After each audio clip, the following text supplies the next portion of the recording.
Hello. Oh, hi. All right.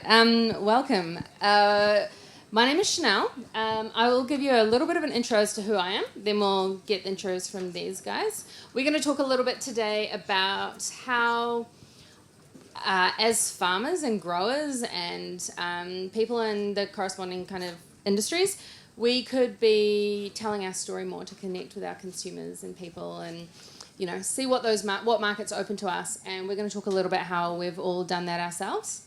So, as I said, my name is Chanelle O'Sullivan. I actually grew up in suburban Auckland, believe it or not. Don't hold it against me. But by the time I was 17, I moved down to study agriculture. By the time I was 19, I was working on a high country station on Lake Pukaki, and that's where I met my husband, who was working on Holden Station down on Lake Benmore. After farming for a while, sheep, beef, deer, and then dairy for a couple of years, I then went vet nursing and had my daughter, Izzy, in the front row. And I then went to start a Facebook group called Farming Mums NZ, which now has around 20,000 members across New Zealand, and is still humming 14 years later, which I'm quite pretty hands-off there now, but it ticks away and looks after itself. From there, it kind of sent me into a whole world of things like public speaking, which I, believe it or not, avoid like the plague these days. I then did the Kellogg Rural Leadership course, fast track to now. I have a company called Harvested, which is around amplifying the regeneration, so working with companies in the comms and marketing and media space to help support people to tell their story and remind them that their story is unique and unusual and worth telling, because, as John said on the first day, there's kind of no point telling people what to do, but if you can show them, that's where the power is. So that's Harvested. As of kind of yesterday, we launched Ground Shift, which is a company myself, Sam Lang, and Conan Moynihan have co-founded, which is around farm assessment, advisory and education for helping to support farmers to make that transition over to a different way of farming, low input, regenerative, whichever word you want to use, which is whatever word you want to use is the problem, I think, more than the action.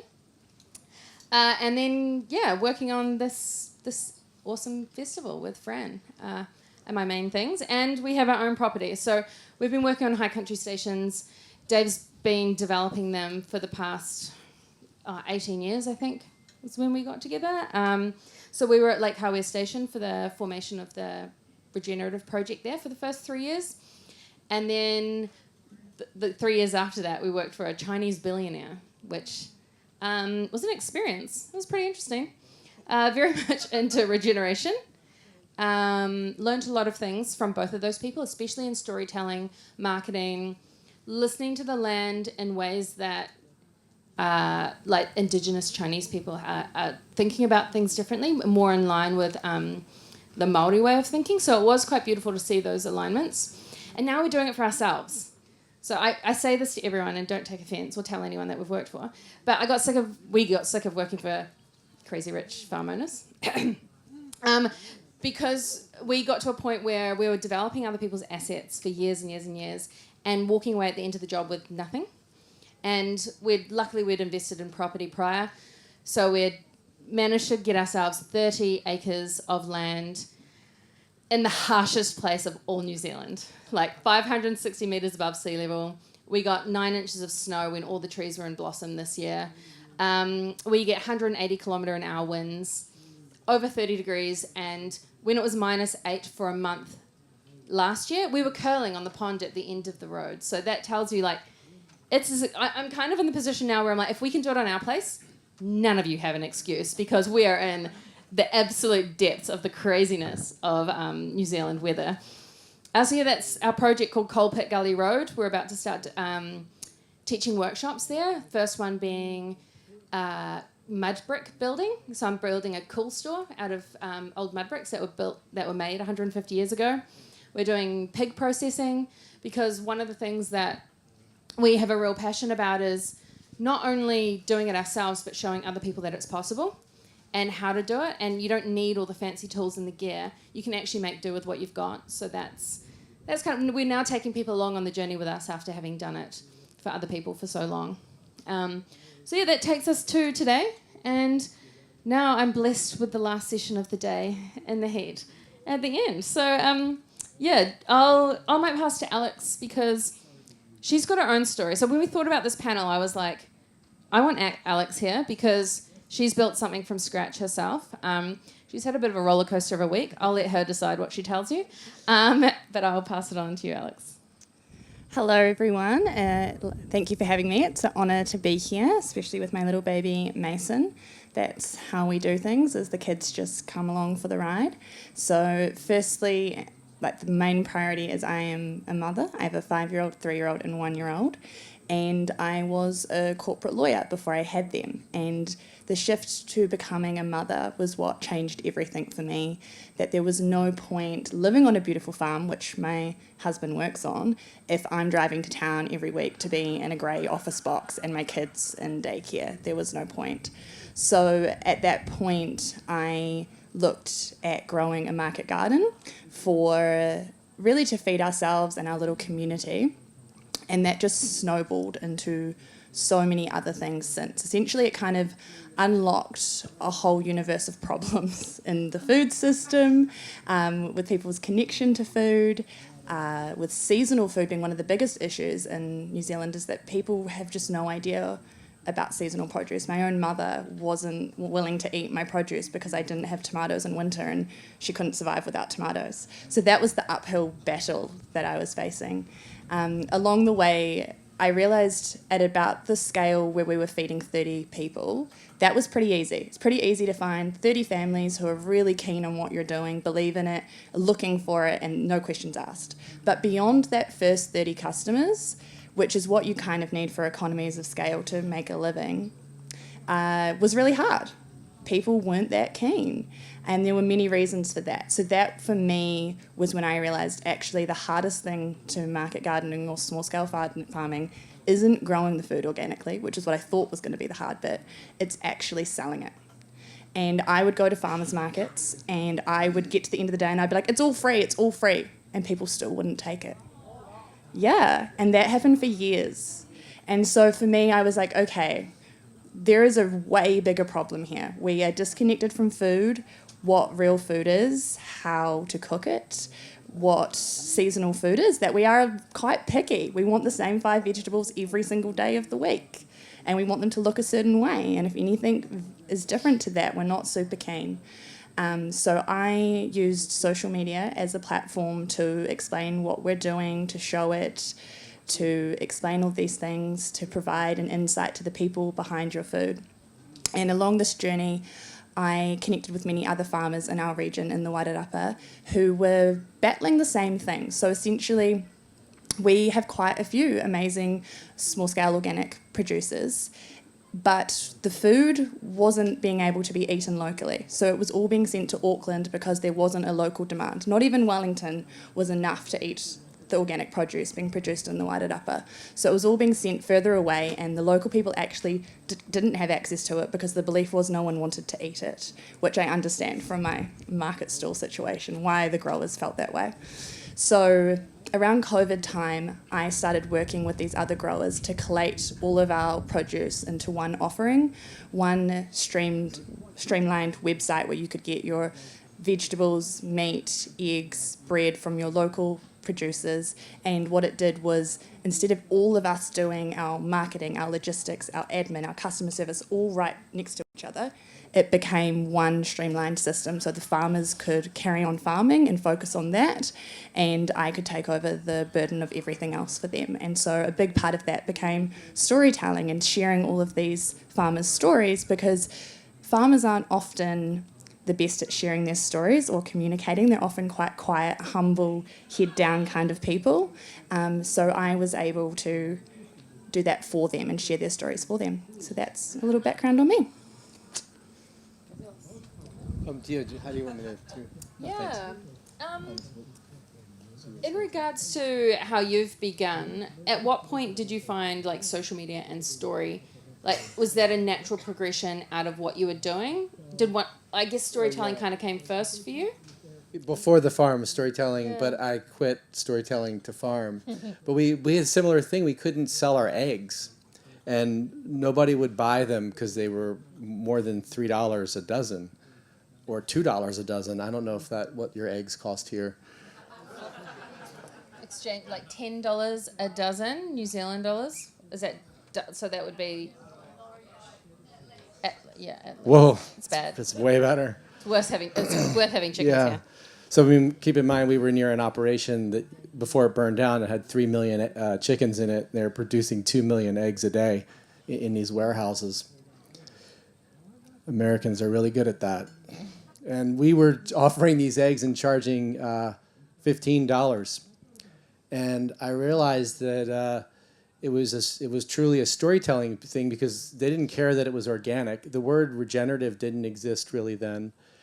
We use the word biodynamic, but still no one knows what that means. And honestly, in our country, no one really, if you ask them, and even farmers, most farmers can't even tell you what organic is that makes it sort of special and different from regenerative. They just sort of gloss over the fact that it doesn't require anything beyond just not spraying certain synthetically derived chemicals. They don't talk about the fact that organic doesn't require soil health, doesn't require, at least a lens towards the importance of biodiversity. So I was like, all right, it's a storytelling problem. So we started showing people that each one of these eggs took 25 hours of labor from one chicken. And that's 12 times 25 hours worth of labor by an animal, not including the labor of the humans that kept them alive. And then we were showing them just the visuals without judgment and without shaming the other farmers, because that's like the thing. And we never did that. And then, how many of you saw the movie, The Biggest Little Farm? So in the film, I never mention the word organic. I never say climate change. I never say regenerative, because it was a requirement of the discipline in my mindset to tell the emotional story that connected people.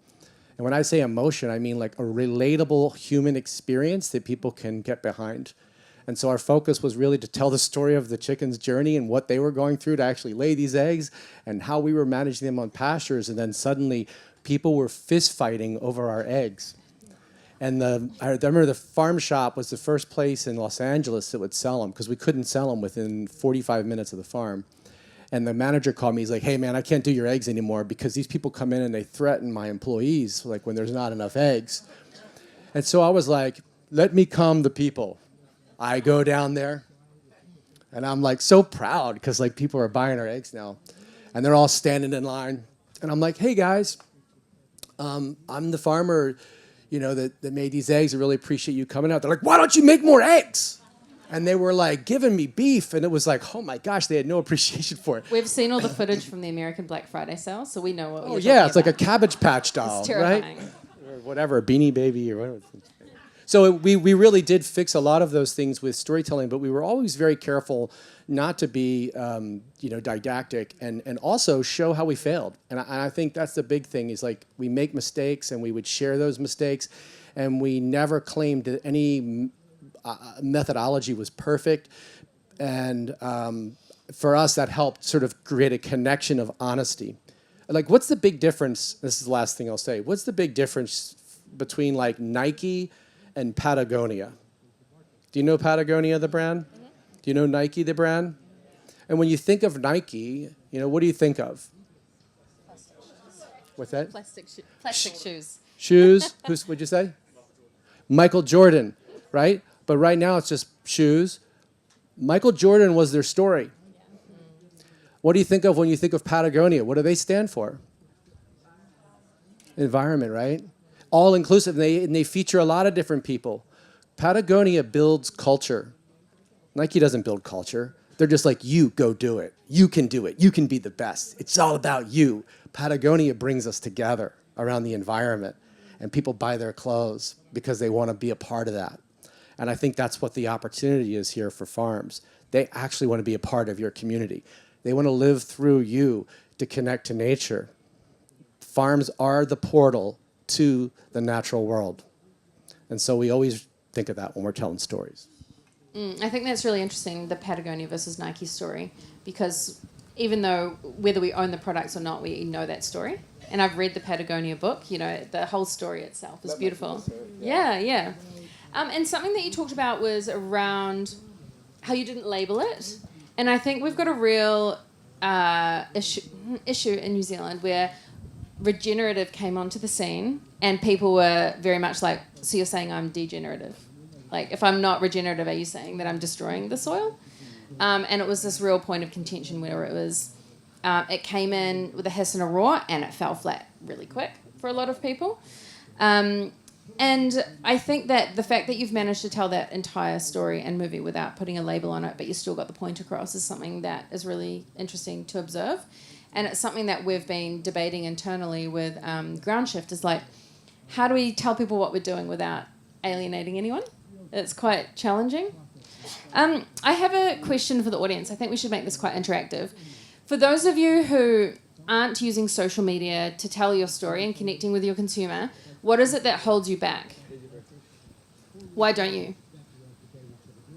Unbearable idea. An unbearable idea. We do share, but what stops us from sharing is imposter syndrome. We feel like we don't have the right, or Sure. I try to tell myself that I'm on a journey, because sometimes I say to myself, I don't really have the right to be saying this because I don't really know what I'm talking about. But I love you already. Yeah. Like, that's great. Where we are, there's people like John that are way further than us, but like sometimes I get that imposter syndrome, but then I've met people here today, they go, hey, I watched you on YouTube. Yeah. And I go, oh, okay, right, that's why. And did you feel that when you first started, when you all of a sudden were like, I'm a farmer now? Oh, me? Oh, absolutely. Like, I still feel like an imposter. Like, I'm just, like, so nervous even being a part of any kind of event where I'm up here and not down there learning.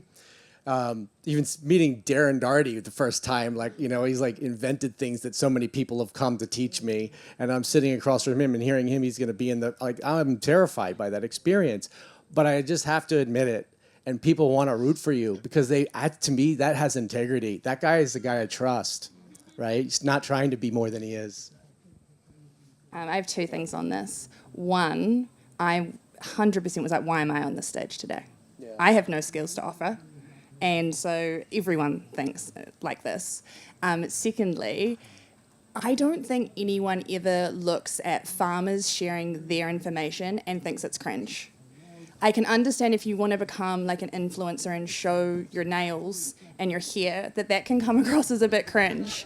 But I don't think anyone looks at someone explaining how they grow food and how they're feeding themselves or their community and thinks, oh, yuck, cringe.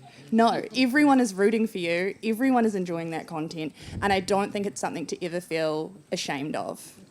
We're our own worst critics. 100%. No one else is thinking what you're thinking. No. I promise. And I Everyone follow you else- guys as well. And I'm like, I want that pantry. That's good. Yeah. Yeah. What about a mistrust of social media? Yeah. So mistrust in terms of like your audience or in terms of like the owners of social media? Oh, yeah, they're feral. Absolutely. I wouldn't trust any of them either. Just don't give them your money. Don't do paid ads. No, don't give them paid ads. And I think like, I mean, the people who are running the entire world, I think, can be mistrusted, and I guess we have to decide which we want to engage with. And as Bridget and these guys were saying earlier, like, if you don't want to engage with social media so much, build a website. Like, that is a really fantastic way. Sure, social media will help pull people to your website, but you can also do that with collaborations. Like, Squarespace is my favorite website builder, and I've developed loads over the years, and it is really easy. Maybe that's another workshop. Help farmers build their own website. But yeah, it is easy. And I understand where the distrust is coming from. I read the news and rock in a corner half the time at the moment. Yeah. One of the things that's happening right now, do you know that like YouTube has become the biggest in-home streaming platform in the world, bigger than Netflix, 2 years in a row?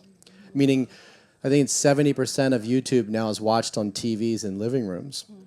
So you having a presence on like a YouTube channel to be able to share things that are a little bit more longer form is really important because the people are going to be the TVs are already taking them there. Like I'm watching on a smart TV now, and I think I'm watching Netflix, but it had offered me something from YouTube. like Mark Rober and what's his name, Mr. Beast. I mean, these guys have like changed the landscape. So what I'm saying is actually even beyond Netflix or beyond Instagram, there are these other tools, and I really would say YouTube would be one that I would at least own a channel on for to be able to tell your stories. And one thing is usually stopped me from doing social media or even doing stories was that I'm not teaching anyone anything. I'm trying to figure this out. And then I realized, us trying to figure this out was actually enough. Like, we don't know if this is the best way to do it. If you got ideas, I'm sure you'll be happy to criticize us and take us down for it. But, like, this is how we're going to do it.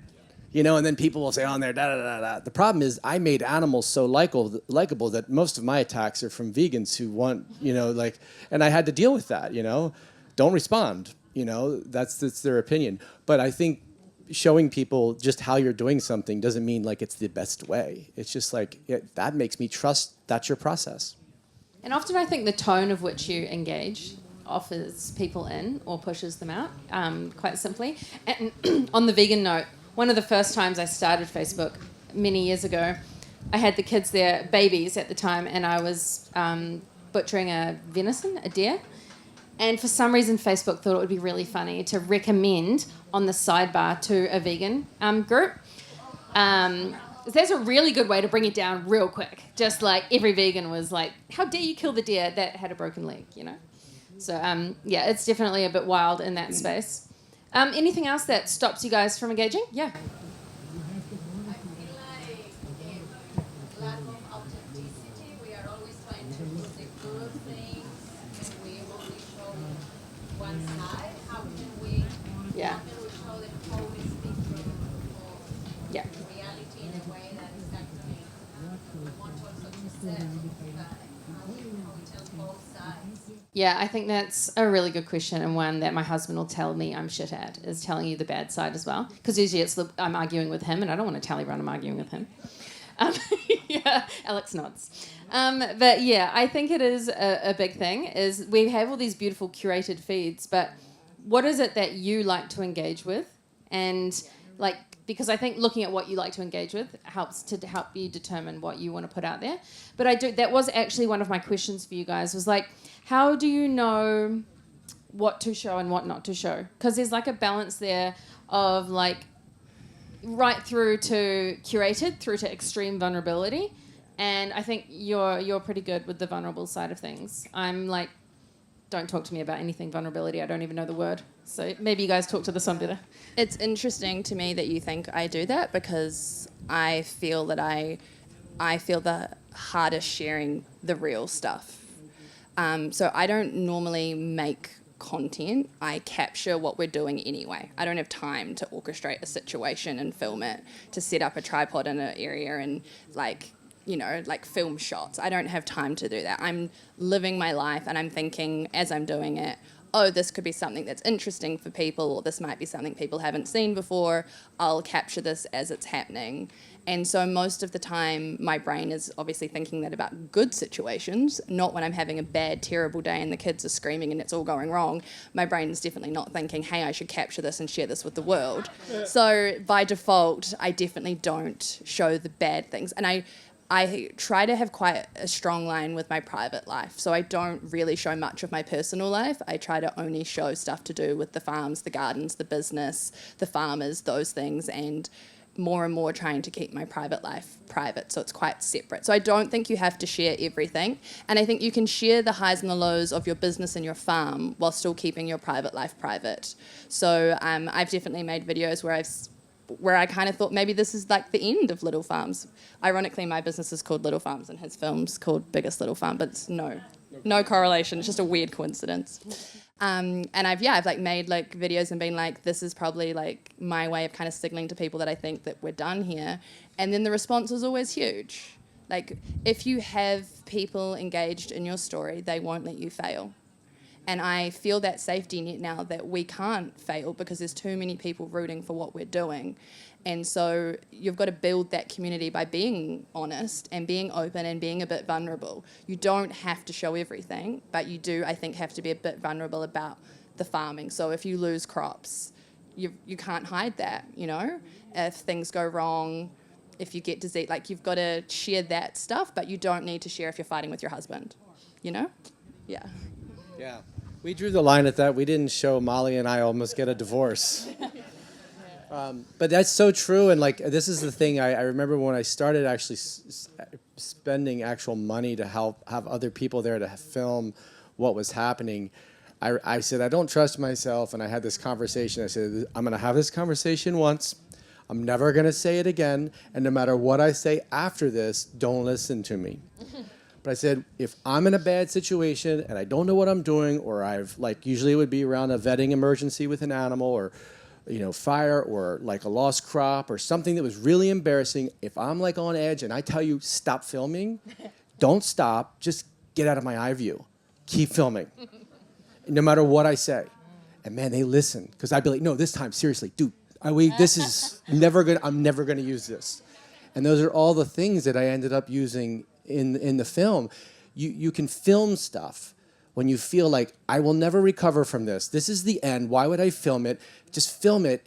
You decide whether or not the world gets to see it later. Just take a picture of it, because you'll be so proud of the fact, even if it's just like part of your inventory of pictures to show your kids you did something and you survived that. You can make those decisions later. It's called editorial decisions. So we never make editorial decisions in the field. We make those later with a conscience, a little bit of a high ground, moral high ground, and some feedback. The other thing is that being open to feedback from your friends when you're doing stuff will really help you become a better crafter of story. Story is a whole nother beast. I mean, you can take pictures, but knowing how to set up something clearly and let your audience know where you're going with this. I'm going to build this thing, and what makes this different is I'm going to do it. I'm going to build it out of toothpicks. Like, they need those little details to be like, wow, that sounds crazy, just so they're with you on the ride. And then you have to pay it off, you know, or you have to show them the process. It fell apart. It wasn't easy. They need to see some of that. That's what we all go through, because these are the mythological journeys of all existence, right? The archetypes. And then they need to see what changed it. Oh, something I never expected. I didn't even know about ants. I didn't know ants protected aphids. That's crazy. You know, and they're with you like, oh, wow. You know, so that's been a big part of the process is not editing myself in the field or in the process. Edit later. I think every time you say ants now, I'm just going to think about aphid sugar butt juice. I never said butt juice. I don't know, creative I said license. rectum. I thought that was a more... Rectum. Yeah, that's good. I wonder if you guys will agree with me. I find that as soon as you put a human into content, or yourself, and you become a character in someone's eyes in some ways, content goes so much better than just filming what's in front of you. Yeah, Alex is nodding. Yeah, I think... You cannot sell a vegetable with a picture of a vegetable. Nah. You cannot. No one wants to buy a broccoli from a picture of a broccoli. You have a person holding a broccoli, you'll sell broccoli. Yeah. People buy... There's a saying here. People buy what you sell, who you are, something or other. You know, people don't buy what you do, they buy someone like that. Yeah, they're buying your story. Yeah, they're buying your story. There's the piece here where I'm like, how do you try and get someone to connect or get someone to see themselves in something you're doing? Like, how can I resonate with this person because this thing happened? Because once people can feel like they connect with you on a different level, then that's when you have those conversations. And there's been, like, growing the Farming Mums Network, for example. I was 24 at the time, and I became everyone's shoulder to cry on. It was the situations that I was put in because I put myself out there was outrageous, because people felt that they could trust me and that I was the person to come to. Like, there was stories where they'd lost a child on the farm. There was a story where a husband accidentally shot himself in the forest. There was someone whose husband walked out with a gun. It was all these different things, and people were coming to me because I'd put myself out there. I'm not necessarily suggesting you should go to that level, but when people trust you and see you and then come to you, then you build that connection. And there's people from when I started that 14 years ago that have become really good friends, and they're still people that we talk to today. And that was from, being willing to put myself out there, which, pluses and minuses to it. Yeah, but you'd say, yeah, it's a people I think the thing. people viewing it see their relationship with you as a very genuine, real relationship, like a friendship. And when you think about the access you have, like you're showing up in their home every day, if you're posting regular content, that becomes like a proper relationship. Like they know about what you're doing, they know about your life, like they know enough to feel like you're friends. And so that does then come with a level of trust, a level of buy-in, a level of, it gets to like people really want to support you in what you're doing. And it's outrageous because this is only a new technology. Like, we never had this before. We're still kind of all figuring it out. It's probably 12 years into this type of thing, and you didn't have that kind of connection with your consumer or your customers prior. Yeah, I liked how honest and vulnerable you were with us. Like, can I ask you a question of follow up? So, like, who when you said I don't really have a right, or you felt like, hey man, I don't really have a right to be the one up here telling people about farming. Who were you thinking of? Who were you thinking of, like, criticizing that? Who was that? What is that person? Is it a consumer? Is it a farmer? Possibly, probably farmers or people that know more than me and kind of like what you say. Yeah, so he said farmers, right? People that know more than him. Well, let me tell you who doesn't buy your food. And how many of you are going to send him an abusive message? And let me tell you how you know when no you're... one. What's that? No one's going to send him an abusive message. I just asked the audience. Oh, They said yeah, no. yeah. We will See? know We're if safe you now. do, and we will all stick together. I did get one piece of feedback. A mate of mine said, hey, I really liked your video today. I was doing tractor work. He said, next time don't film yourself scratching your balls. I Hey, think- but you got engagement. I mean, sex appeal is a thing, so Yeah. whatever you got to do. People see themselves in you now. That you're relatable. We won't say out loud what he said. You can ask him afterwards. Is there any other... I mean, I've got some questions, but I think it would actually be better to talk to you guys. Yeah. What are your thoughts? What are your questions? Yeah, Camilla. Hi, I'm a photographer and storyteller who lives on my husband's regenerative farm. She's the version of you in New Zealand. You guys need to meet. Thanks, Chanelle. Embarrassing though. So I just have a question about. I'm going all red. Thanks, Chanelle.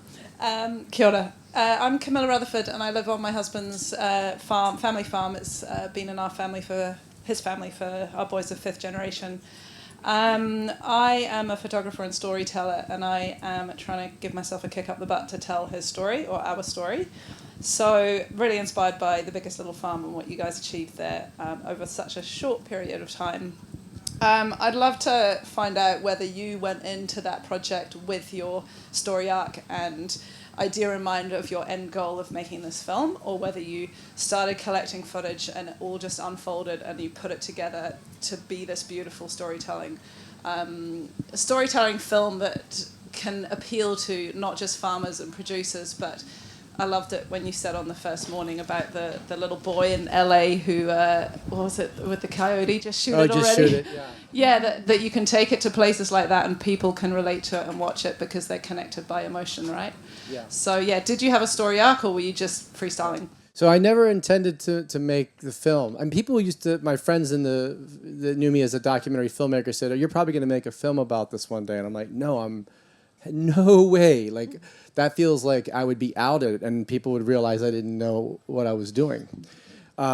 So, no, that was never a part of it. But what I did do, and Alan, my mentor, used to be like, you should take pictures of this place because it's not going to look like this dump when we're done with it. And I was like, well, okay. So I would take some pictures and some videos, but never really for that reason.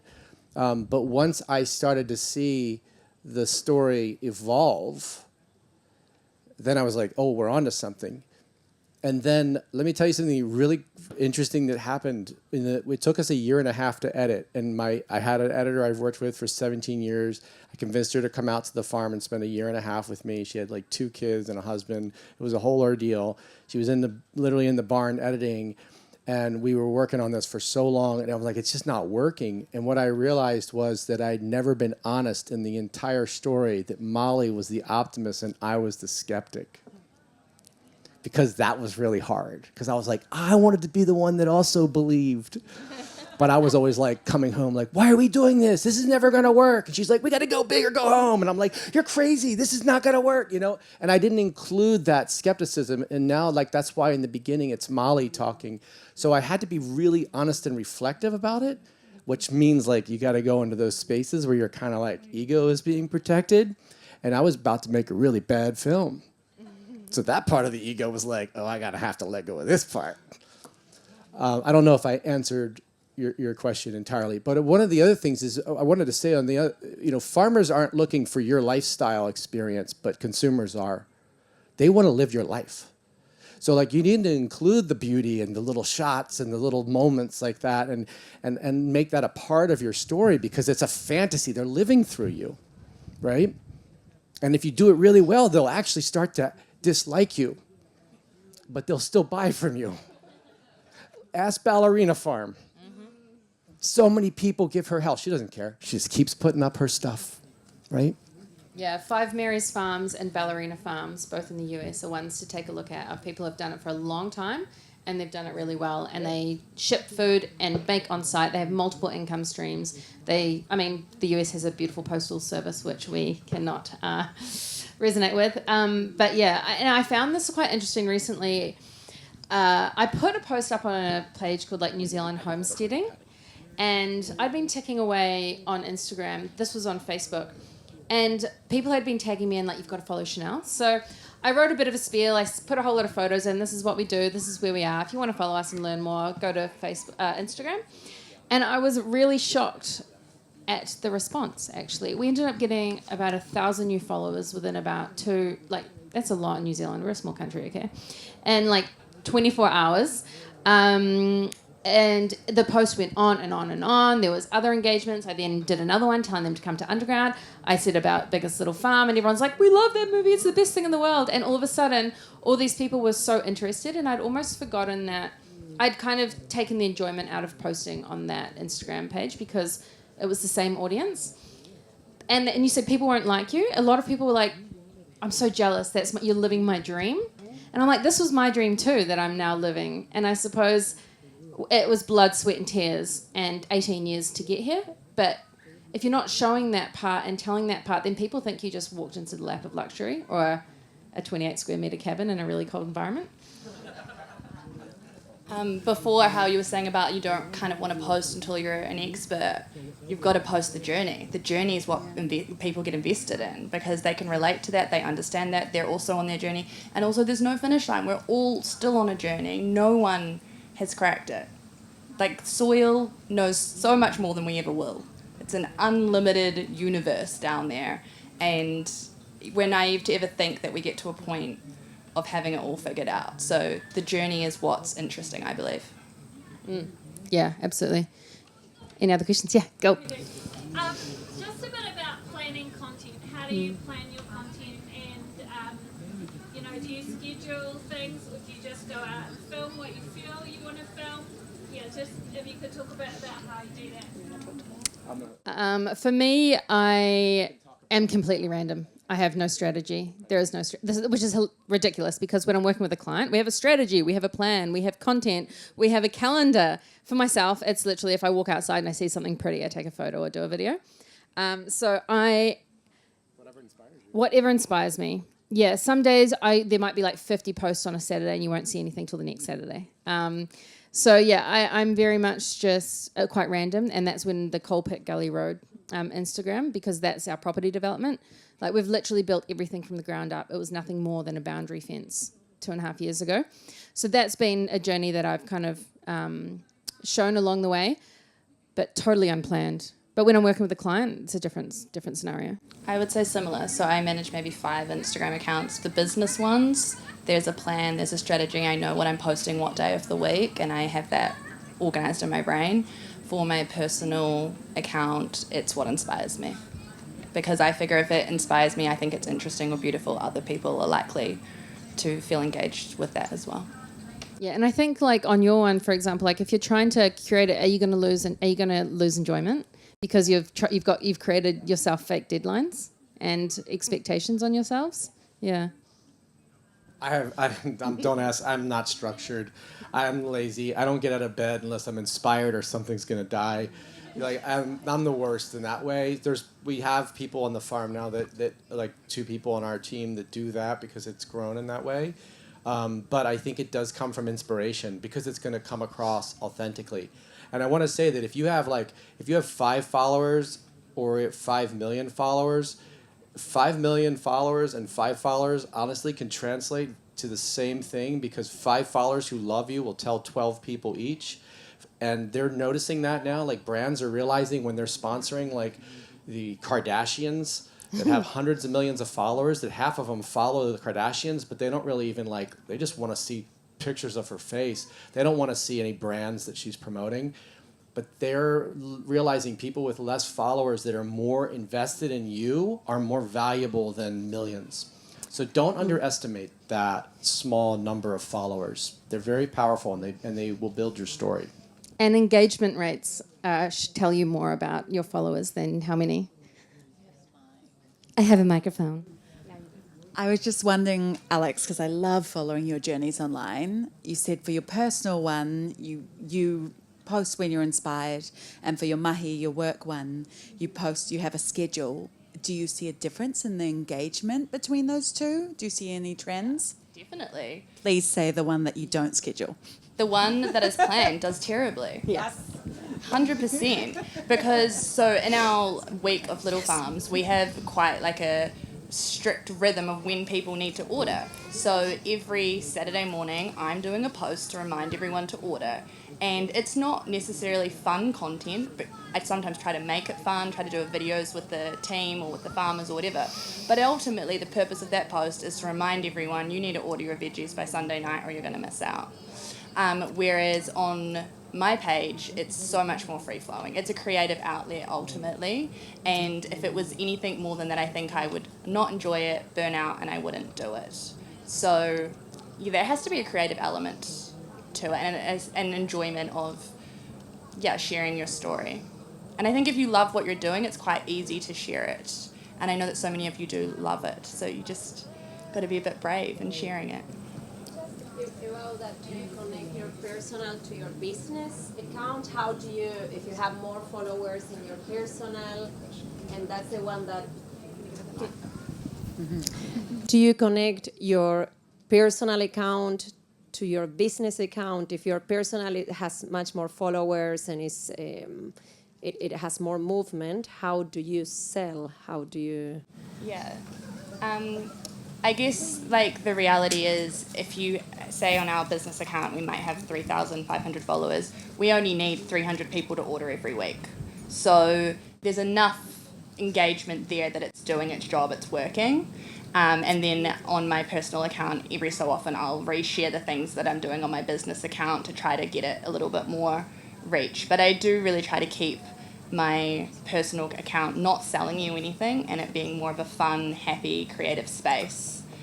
Because ultimately, if it becomes too ad heavy, people aren't really going to enjoy that. I think the enthusiasm comes out quite natural when you're just freestyling.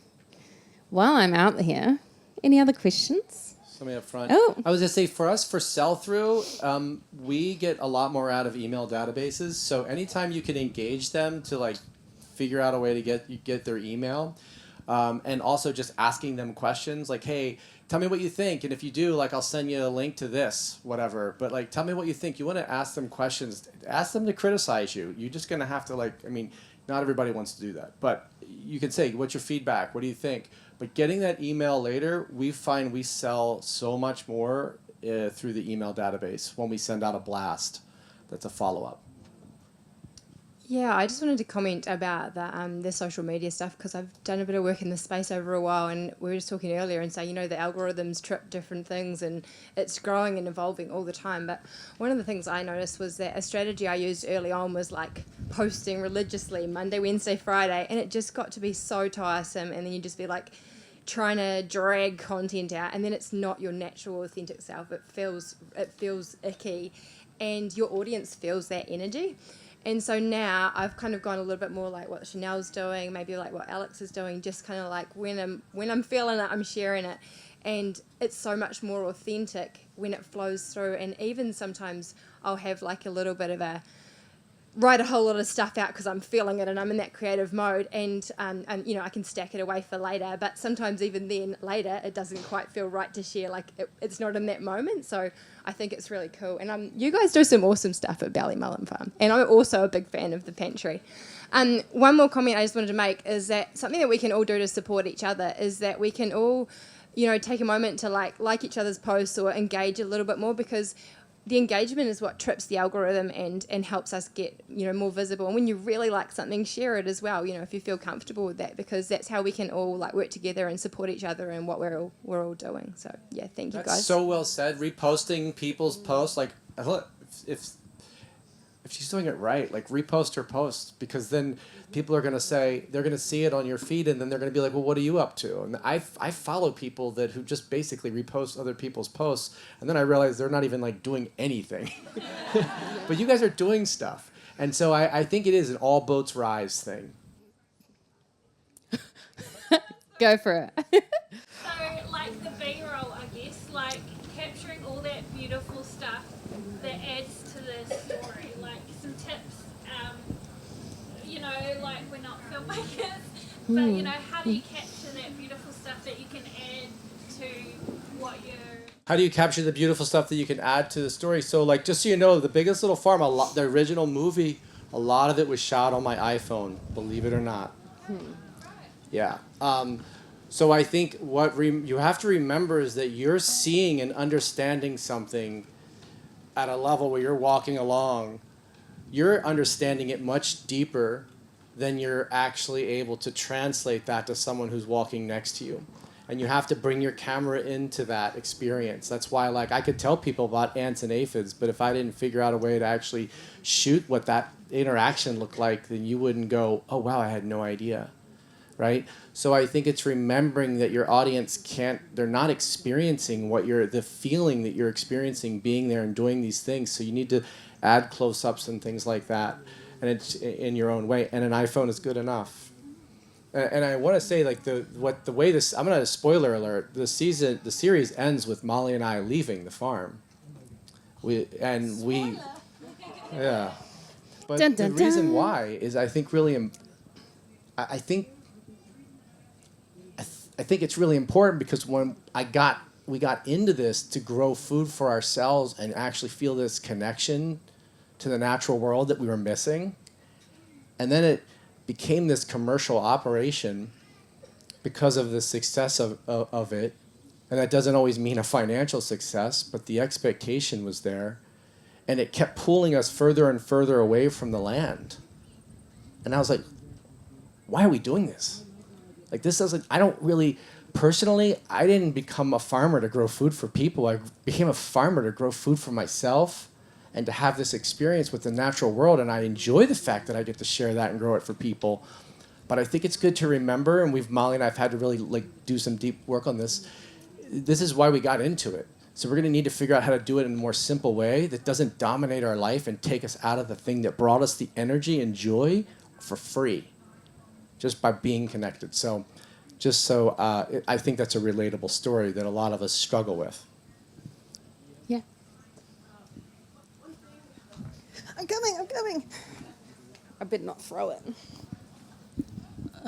Thank you, John. One thing I noticed that your film brought out to the world, which I think is the most beautiful story around regenerative farming, is that we're not just regenerating the soil, we're regenerating the entire ecosystem.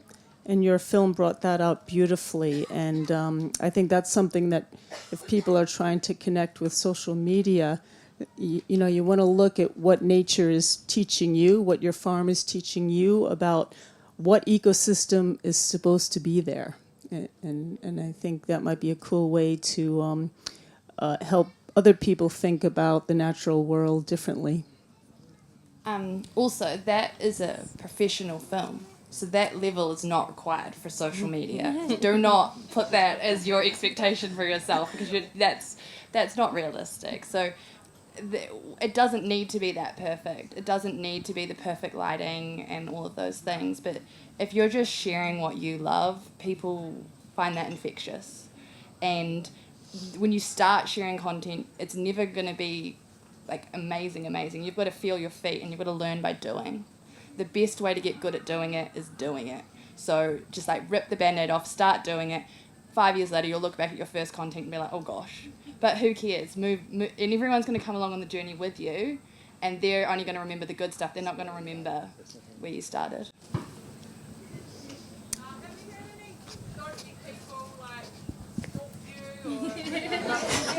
Have dodgy people me. stalked you? All the time. No. There's Woman. Me. any dodgy people stalking you. Yeah, no, it's true. Like after the film came out, people showed up, climbed the fences, all the time.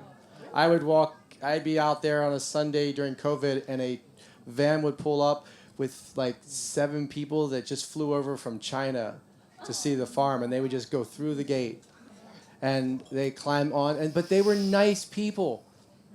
They were nice. They just are so out of their mind and excited to see you and be a part of it. And I would have to talk them. I would hide a lot of times, to be honest. But no, and there's only been a few times where that's happened, honestly, like very minor for us. So I would say like that was the fear though. And I'm very close to Los Angeles. And there's a lot of fruitcakes there. I'd say New Zealand's safer, but obviously you want to be careful and not put your address out there and have clear boundaries. When we first started, we would get a lot of inquiries about people on the weekends being like, hey, can we come visit your farm? Can we come now? We're going to come to your farm. We're going to come see you. And you just had to have clear boundaries and say, no, we have open days on certain days. You can come then. It's not an open gate policy. And yeah, and don't post your address, ever. I tell people I live in the neighbouring town. No one knows the town I actually live in because that creeps me out. Yeah, shh. You don't know which neighbouring town. Anyone else down here?